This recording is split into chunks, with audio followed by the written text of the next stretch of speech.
Maayong adlaw sa atong tanan. Ako si Lindy Jane Jesus, uban ang akong mga kagrupo. Ug karon, dad-on nato ang usa ka hilisgutan nga importante dili lang sa dagat pero para usab sa tao o sa tibuok kalibutan.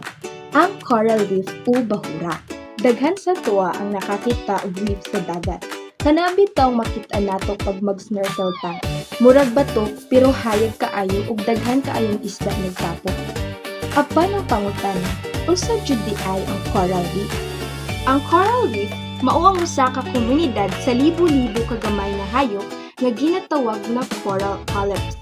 Ang matag polyps murag mga jellyfish nga nagtapok ug naguban ug magproduce sila og calcium carbonate, mao nang mura sila og bato. Busa importante kaayo nga klaruhon nato, ang coral reef dili bato, dili pud tanong, buhi sila usa ka ecosystem. Utana, giunsa man pag-form ang coral reefs. Ang proseso sa pagbuo sa coral reefs hinay kaayo, mas hinay pa kaysa sa pagtubo sa kahoy. Magsugod ang tanan sa usa ka pulit nga mo-attach sa bato, shell o bisan unsang lig-on na surface sa ilalim sa dagat. Paghuman, ang pulips mangitlog ug mag-reproduce og ilang mga anak. Mukapit pud sa tapad nila. Hinay-hinay silang natubo ug mo-create og layers upon layers na mahimong foundation sa reef. Ang pagtubo nila kay 1 cm ra kasagaran sa usa ka tubig. Usahay 10 years pa lang naman kabata og 1 inch. Bilyon ka tuig aron ma-form ang dagkong reef formations.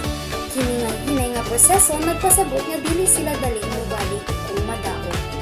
Ang coral reefs mabuhi lang sa init nga tubig, klaro, dili hugaw ug nay igong kahayag gikan sa adlaw.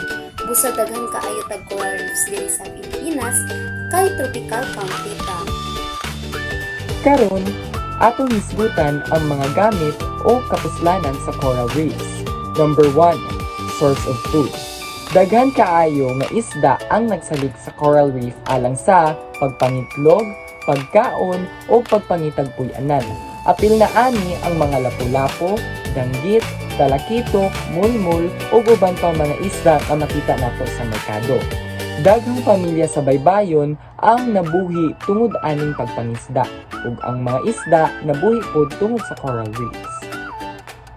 Number 2, coastal protection. Ang coral reef moabsorb sa kusog nga bawd, muhinay sa epekto sa bagyo ug muhunong sa coastal erosion.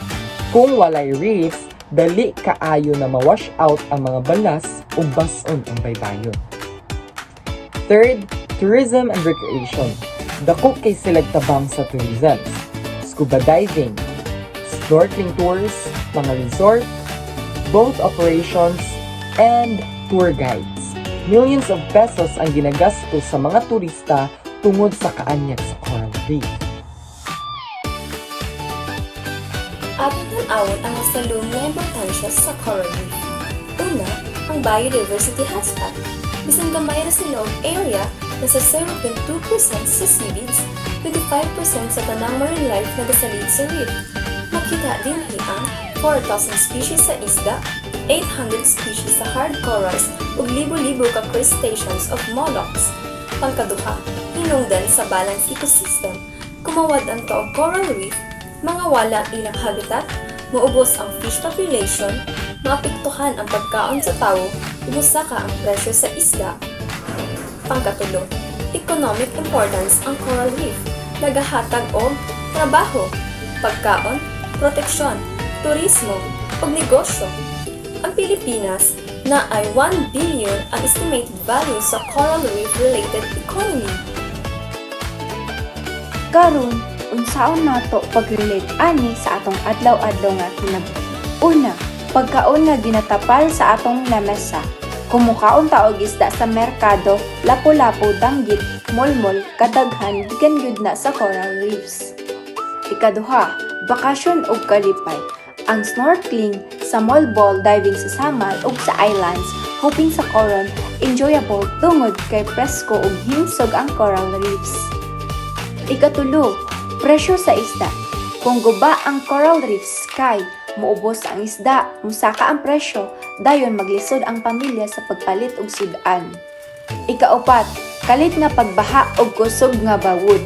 Kung walay coral reefs, diretsong moigo ang bawod sa baybayon ug dali ang erosion, delikado ang mga balay, mas grabe ang epekto sa bagyo. Busa, ato gid silang ampingan ug protektahan kay ang coral reefs dili lang pang dagat, pang kinabuhi natong tanan. Kabalo ba mo na ang coral kay hayop dili tanom? Bisan pag murag tanom ang coral kay dili sila molihok ug nagtapok ra sa usa ka lugar. Hayop gyud ni sila. Gikatibawa sila sa libo-libong kagamay nga polyps nga murag gamay nga jellyfish. Adunay tentacles ang polyps nga gamiton nila para magdakop og plankton ug gamay nga pagkaon sa tubig. Wala sila'y abilidad sama sa tanom nga maghimo og pagkaon pinaagi sa kahayag. Nagsalig sila sa algae nga ginatawag og zooxanthellae. Para sa ilang enerhiya, mao ni ang nagpaklaro nga ang coral kay hayop og dili tanom. Kabalo ba mo na mas karaan pa ang coral reefs kaysa sa dinosaurs? Ang coral reefs nagsugod pagtubo kapin 500 to 200 million katuig na ang milabay. Sa ato pa, mas una pa sila mabuhi kaysa sa dinosaurs. Nakasurvive sila sa dagkong klima nga pagbago, pagtaas ug pag-ubos sa sea level ug dagko nga natural disasters. Bisan usa ka dagko nga kausaban sa kalibutan, nagpabilin sila. Karon, mas dagko ang panganib tungod sa pollution ng climate change. It's trivia time! Kabalo ba ka nga ang coral mohayog sa ilalim sa UV light? Na sila'y fluorescent protein nga mohatag og nayon nga kahayag kung maigo sa UV light. Makita nimo nga mura sila glow in the dark sa ilalim sa dagat. Dili lang ni pampayusog pero mutabang pud sa coral nga magprotekta batok sa init o sa stress. Number 5. Kabalo ba ka nga ang pinakadakong buhing istruktura sa kalibutan kay usa ka coral reef? Ang Great Barrier Reef mao ang pinakadakong buhing istruktura gihimo kini sa trilyones ka pulit nga nagtapok ug nagtubo ug dagko kaayo reef.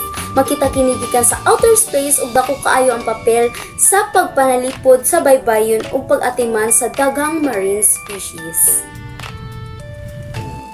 Pangkaunom, ang coral na best friend ang algae nga zooxanthellae.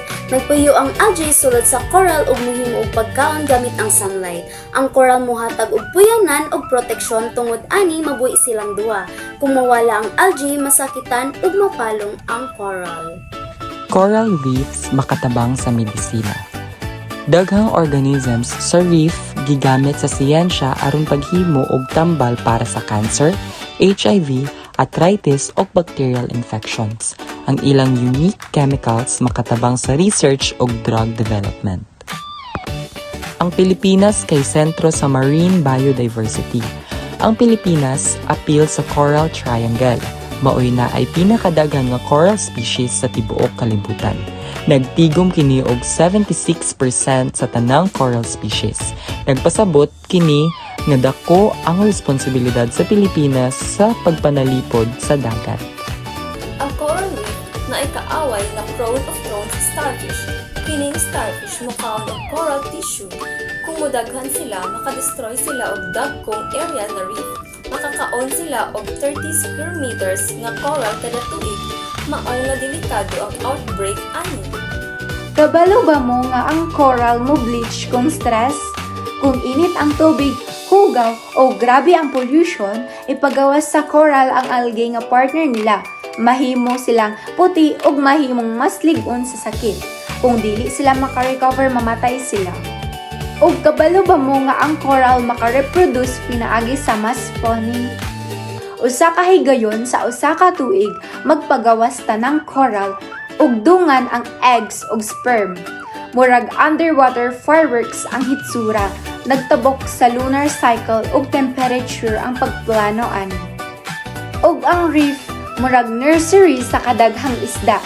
Daghang baby fish didto magpuyo, mangitlog ug motubo kay protektado og daghang pagkaon.